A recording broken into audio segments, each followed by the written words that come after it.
తమిళనాడు సీఎంగా విజయ్ ప్రమాణ స్వీకారం చేసినప్పటి నుంచి త్రిష ఎక్కడ కనిపించినా అక్కడ అటెన్షన్ గ్యాదర్ చేస్తూ వెళ్తోంది.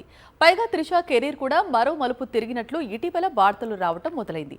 ఓ కొత్త సినిమా కోసం త్రిష డేట్స్ ను లాక్ చేసేందుకు దర్శక నిర్మాతలు దాదాపు 12 కోట్లు ఆఫర్ చేశారనే టాక్ వినిపించిన సంగతి తెలిసిందే. అయితే ఈ ఆఫర్ ను త్రిష రిజెక్ట్ చేసిందట. తమిళనాడులో ఇప్పుడు 2 పేర్లు చాలా పాపులర్. ఒకటి సీఎం విజయ్, మరొకటి లేడీ సూపర్ స్టార్ త్రిష.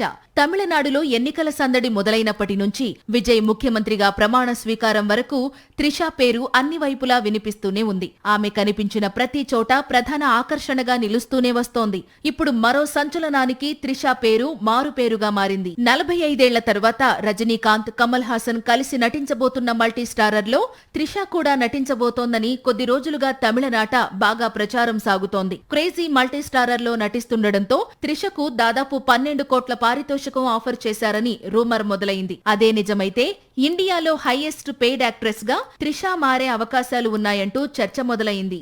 అయితే త్రిష 12 కోట్ల ఆఫర్ ను సింపుల్ గా రిజెక్ట్ చేసిందట. ఇందుకు ప్రధాన కారణం రజనీ, కమల్ కలిసి నటిస్తోన్న మల్టీస్టారర్ ను ఉదయనిధి స్టాలిన్ కు చెందిన రెడ్ గెయింట్ నిర్మాణ సంస్థ తెరకెక్కిస్తుండటంతో 12 కోట్ల రెమ్యునరేషన్ ను త్రిష తిరస్కరించినట్లు ప్రచారం సాగుతోంది. తమిళనాట ఎన్నికల అనంతరం కొత్త సినిమాల ఎంపికలో త్రిష ఆలోచించి నిర్ణయం తీసుకోవాలి అనుకుంటుందట. ఇటీవలే సూర్య సరసన వీరభద్రుడులో నటించింది త్రిష.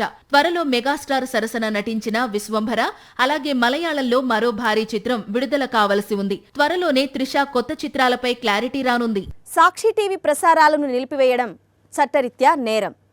సాక్షి టీవీ ప్రసారాల కోసం మీ స్థానిక కేబుల్ ఆపరేటర్ని వెంటనే సంప్రదించండి.